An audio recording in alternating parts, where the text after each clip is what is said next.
to the Man of Recaps. This is House of Cards Season 5. President Frank Underwood is running for election. He's losing to the attractive and charismatic Governor Will Conway. But last season, these two American kids kidnapped a family in the name of the terrorist group ICO, and Frank let them execute this guy on live stream to sow terror across the nation. And now he's rising in the polls thanks to his tough stance on terror. The FBI finally tracks the guy down, but when they stormed his hideout, there was nobody actually there because Frank had him the whole time. They caught him a while back, and he was just waiting for the right moment. Frank's also manipulating the election with his guy at the NSA, Aidan McCallan, who is harvesting voter data illegally to use it to help Frank win. There's a whole thing where to hide his tracks, he has to hack the whole government, but they just play it off as another terror attack. But even with all this cheating, on election night, Frank is still gonna lose. So he and Claire are like, okay, it's time to get serious. One of the terrorist leaders of ICO happens to share a name with some random guy living in Tennessee. So they get the NSA guy to fake the terrorist intel, and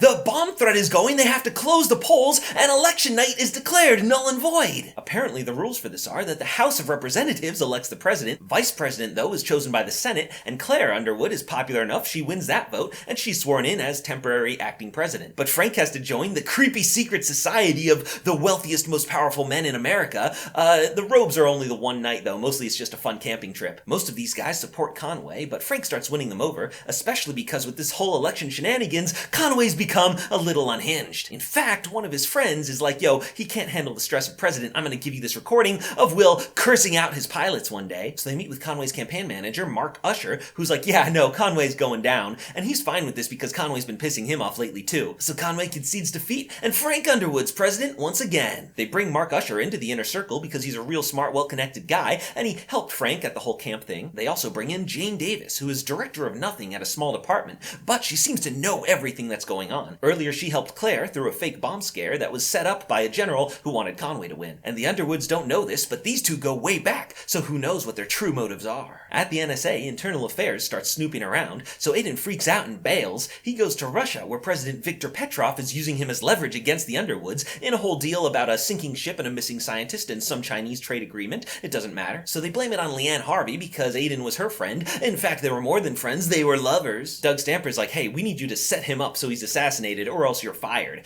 This, for some reason, turns her on, and these two get it on. In case you're curious about Doug's love life, he's still banging the widow of the guy whose liver he stole to save Frank's life. He finally comes clean to her, but she's like, yeah, I know, the timing was super obvious. I've just been hate screwing you. So they break up. But anyway, Leanne chooses her job, and she sets up Aidan, and he is assassinated. To prove that she's fully committed to the Underwoods, she hands over all the sensitive data Aidan gave her, but then on her way home, she's in a sketchy car crash because Frank is taking no chances with loose ends. Speaking of loose ends, reporter Tom Hammerschmidt gets a visit from this girl who was Rachel's friend. She thinks Doug Stamper killed her, which of course he did, but there's no proof of any of this. But there's a new reporter, Sean Jeffries. He's not afraid to get a little dirty to find the proof that she at least knew Rachel, but Tom Hammerschmidt fires him because he stole his notes to go track her down. But this makes Tom want to reopen the Zoe Barnes case, and he gets an anonymous tip, a security video of the train platform that day, and a guy who looks a lot like Doug Stamper. Sean Jeffries gets a job at the White House because his girlfriend still works at the Herald, and he's able to tell Frank about the whole story they're cooking. So Frank calls Doug for a fancy dinner, and he's like, hey bud, you're gonna have to take the fall on this Zoe Barnes thing. I know it was me that actually killed her, but you're gonna confess it was you and that I had nothing to do with it. And Doug is loyal to the bone, so he going to jail. But for Frank Underwood, the scandals never end. This is Congressman Romero, a rising star in the House. Frank needed his help to get elected, so he promised him a shout-out in his inauguration speech, but he snubbed him to teach this kid a lesson. So Romero starts a whole special inquiry into Frank's corruption. They bring in ex-president Garrett Walker, who's happy to plead the fifth, until he's like, you know what, screw Frank, he's guilty as hell. So now Frank's ship is sinking. Even longtime ally Kathy Durant is going to testify against him, so he pushes her down the stairs to stop that. Not very subtle, Frank. But Jane Davis comes to him like, Frank, your presidency is tainted. These scandals are never going to stop because you've just made too many enemies along the way. And he's like, oh, I have a plan. So Frank goes to testify against himself, and he's like, you know what? I am corrupt, but so are every single one of you. This whole system's messed up, so I'm done with it. I resign. This takes Claire by surprise, but he's like, don't worry, honey, it's all part of my plan. In fact, me and Doug have been the ones leaking information to the papers. See, if you take yourself down, you get to control how it happens. Brilliant. See, he realized that even though he keeps narrowly beating all these scandals, they're gonna keep following him as long as he's in the public eye. When he was out camping, he realized it's those guys behind the scenes who hold the true power, so he's gonna join them, and Claire gets to stay here and be president, and together they will rule the country. Of course, first she has to give him a presidential pardon, or he's going to jail. So Claire Underwood is president for real this time. Her inner circle is still Mark and Jane.